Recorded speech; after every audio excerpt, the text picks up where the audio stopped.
There she is. So there's the queen right here.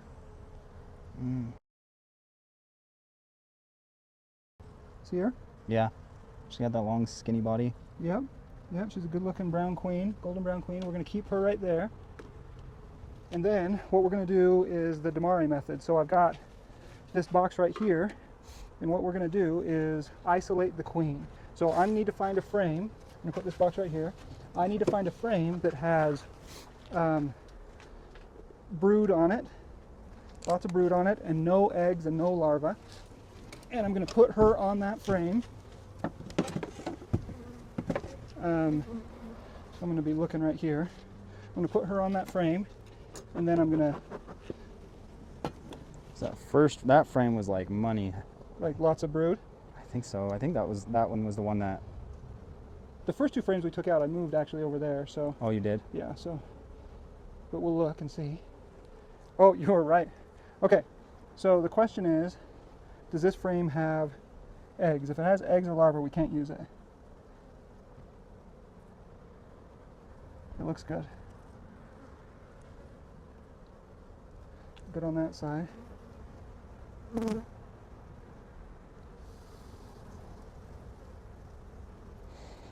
Good on this side. Okay, so you see that? We're going to take the queen from over there and we're going to move her over to here. Okay. All right. Okay, so let's find the queen again from here, and let's move her over to the other frame.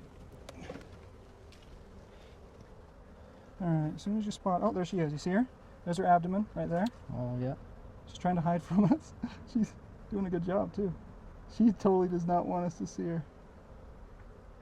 So I gotta grab her. There she is right there. I'm gonna move her right here.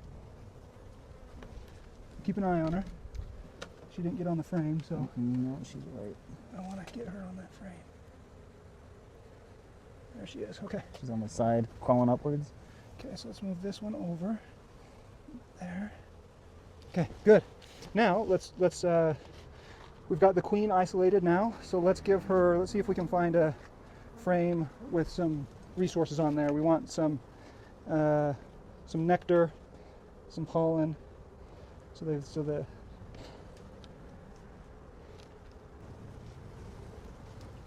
all right, that's a great resource frame. You got pollen in the middle, you got nectar, tons of pollen. So I'm going to put that one in here.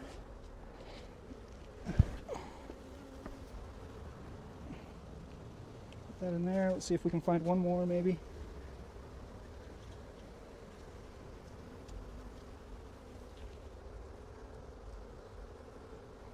That one's... I need to...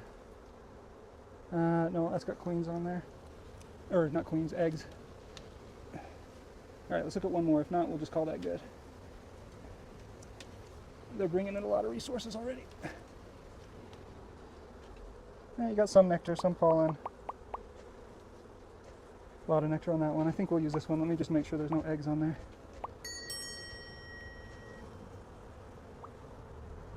Okay. Okay, this is going to be our bottom box. You have the queen in here. You've got a frame full of brood to kickstart them. You got no eggs, and then you got a bunch of drawn comb frames. So let's see, I got 3, 4, 5, 6, 7, 8, 9. Let's get one more.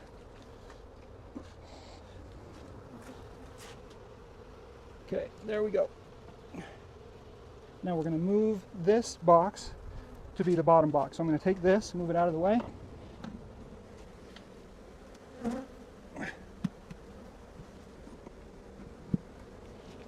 It's pretty cemented onto there.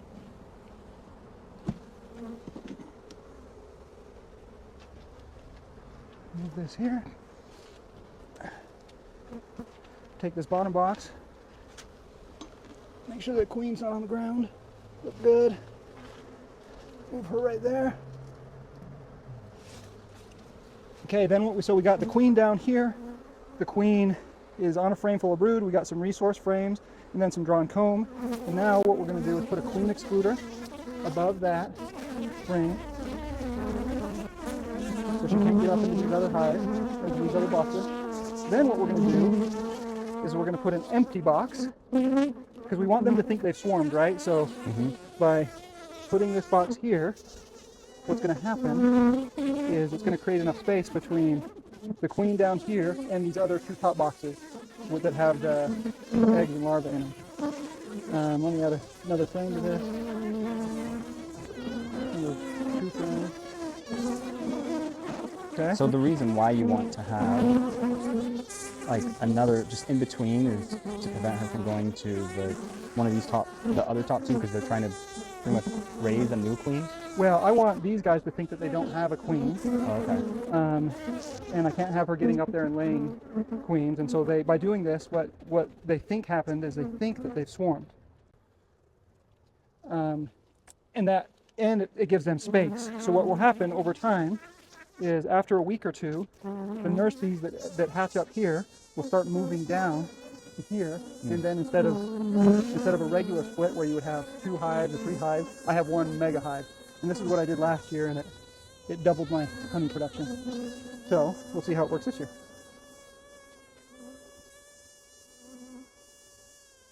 Now I'll have to come in after a week, because these top 2 boxes are going to think they don't have a queen. Right. So I'll have to come in after a week and kill and destroy all of the queen cells that they create, because they will create them. But you can see the size of this hive, and then I don't want to put that there until I smoke them a little bit.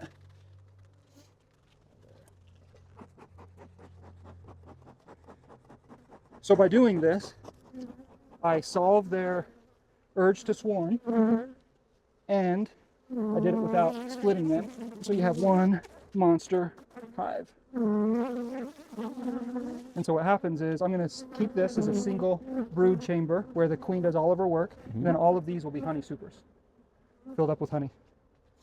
That's the idea anyway. So when you say the base one, so the top 3 are going to be honey supers. The one in the base is not going to be one really for honey, or? Nope, that's where the queen does her work. All 10 frames down here will fill up with brood.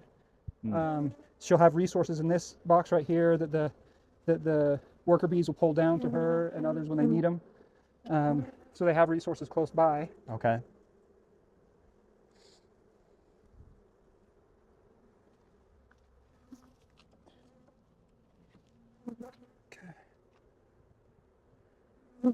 And that, ladies and gentlemen, is how you do the Demaree method.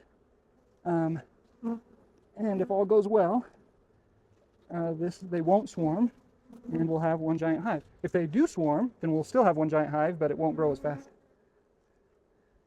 And who is Demaree? Is it like just, is that something you made up, or is it an actual? I wish I made that up. I'm not that smart. Demaree, I think Demaree was the inventor of the method.